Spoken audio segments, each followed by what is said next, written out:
Tinatalian na po yung alimango. Oo. Nalaban pa. Lakas naman na ito. Baka wala sininang marami kasi Lakas.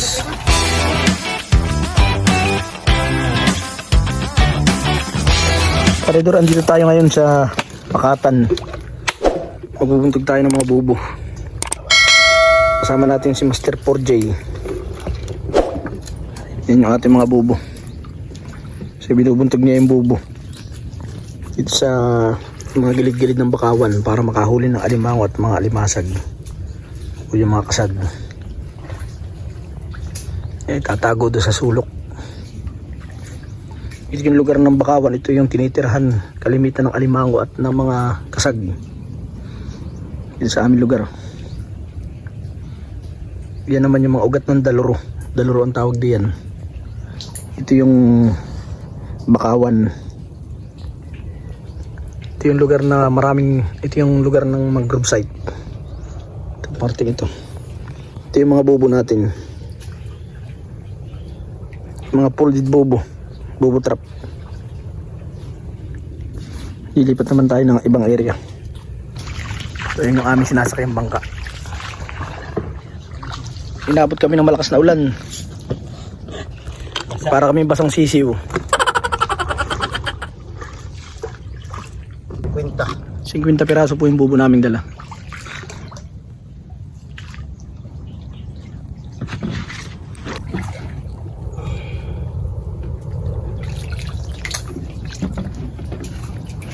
Papasok sa libsukan. Sa mga makikitid na lugar, yung mga masisikip, yan ang mga gusto na yung lagyan ng bubo. Sige, sige. Yung mga masisikip, kung saan daw masikip dun masarap.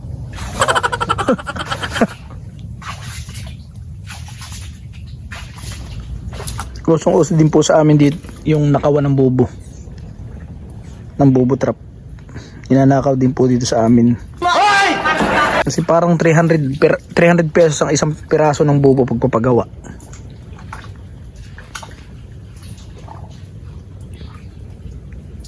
Andun po isa sa sulok.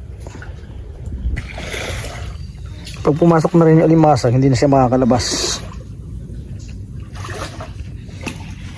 Tapos may pain siya sa loob na binakbak na isda. Katawan na isda. Ibinubuntog ang bubo tuwing low tide. Para maipesto ng maganda. Dahil pag low tide, ang mga alimasag at saka alimango, medyo bumababa din sila dito sa parting may tubig. Ngayon, pagka malaki ng tubig, umaakit naman sila sa ibabaw sa tahik. Sa parting yan, sa taas na yan, umaakit na sila. Kaya pumapasok sila sa bubo. Kaya ang ginagawa namin, yung mga bubo namin, doon namin nilalagay sa ibabaw, sa parting taas. Tapos kinabukasan na namin kukunin. Yun, kung ano yung pumasok sa kanya, limasag, isda, alimango, hipon, yun, huli sila. May mga bakla dati. Ha? Dati, alimango dito. Mga bakla. Alimango bakla? Madahal. Yun yung may pulahan eh. Yung ang bagay kalahati lang. Kalahati lang ang bagan eh. Alimango bakla. Kaya ang babae, malaki ang bahag. Narinig nyo, karyador, hindi lang pala taong may nababakla. Meron ding alimango. Hindi totoo yan. Siguro may alimango ding si Lahis. Baka may tumboy ding alimango.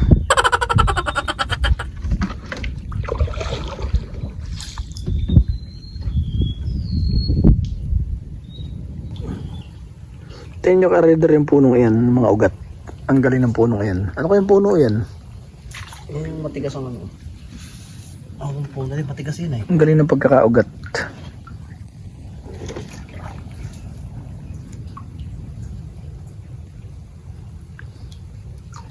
Tanda mo yun, baka ay mawala. Tanda ito. Hindi malangaw.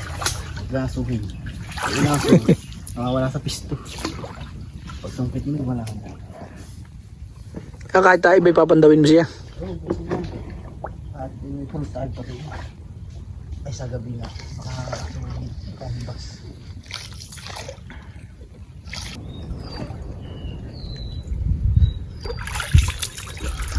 Lahat pala sisisidin han eh.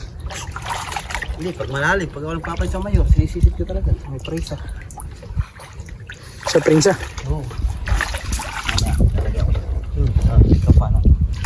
May dala ka bagang guwan na? Hindi para ba yun? Meron. Tulang ko lagi mga kahit ka para.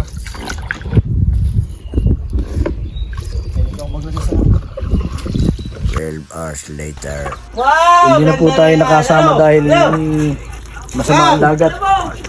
Alamang! Hindi tayo kaya ng bangka. Nga, 180! Parang na natin kanina kasi. So may isa pong alimango ito. May isa pong huling malaking alimango. Hindi mo na akong photo din eh. Pala ko lang nga sana kanina. Karatak na po natin yung iba. Ibang bubo.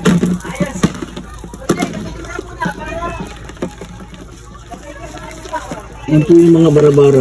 Mga kasag. Ito yung huli ng bubo. Yan po si Master 4J, the Great. Yan. Walang po tayo ng 3 bubo. Dahil may kumuha. Ayan po yung alimango yan. Yung alimango. Wala, binasama mo daw. Okay.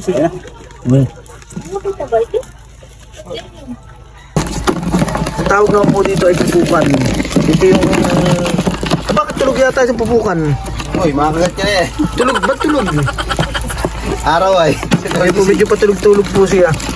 Parang kagan eh. Ayan, pupukan. Yun po yung pinakamatinding manipit. Ito po naman yung mga kasag. Sa mga lugar ay tutot, saka bagulan. Ano tawag? Tutot, saka bagulan. Tutot daw po at saka bagulan. Ito po yung... Sa Mindoro ata eh. Ito po ang isang klase Samar, Spring ng Samar pala. alimasag na hindi pumapayat, puro aligi. Yan, may kasama pang dalag.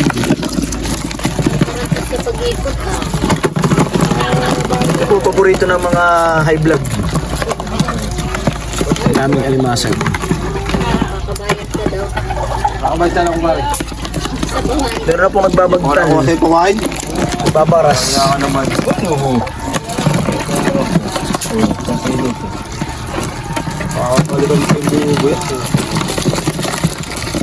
Tatlong magkakaparehas sa bubo. Yung may liit ko po ay. Nawalan po kami ng 3 bubo.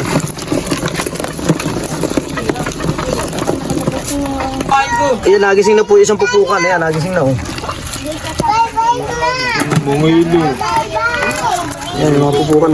Yan po yung alimasag na pag nakakagat ay sobrang sakit. Hindi ko nalaki. Ayan.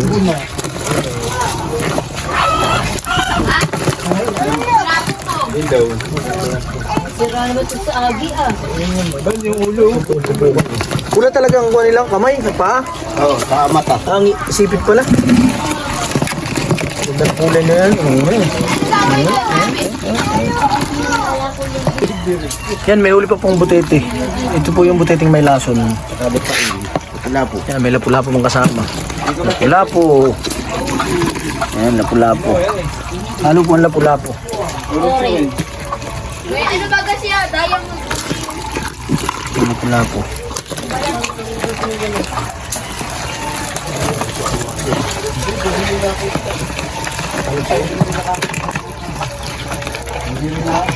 Malaking bubo. Baka nawala. Naman ay sihi. Yan, may halo po pong mga sihi. Yan, yung mga sihing maliliit. Yan, may limang medium. Medium size ito, honey. Magkano ang kilo na ito? 600. 600 po ang kilo na yung alimango yan pagka mataba. Kaya po, 4J. Tatalayan na po yung alimango ni Commander 4J. Ay, sa kalahati. Nakatiga lang ba? Yan na po yung alimango. Oo. Aba, Ayun, malaki nga. nalaban pa. Oo nga. Dahil ito. Isang lako. Yan. Tapos mo pipicturean pati kita. Yan. Dapat nagbabayad sa daan. Tingnan po natin yung kanyang aligi. Isang po sinusukat kung mahal ang alimango o hindi. Yan, mataba. Sarap. Puring sa loob. Siya po yung tinatawag na aligi. Yan. Aligi. Taba ng alimango.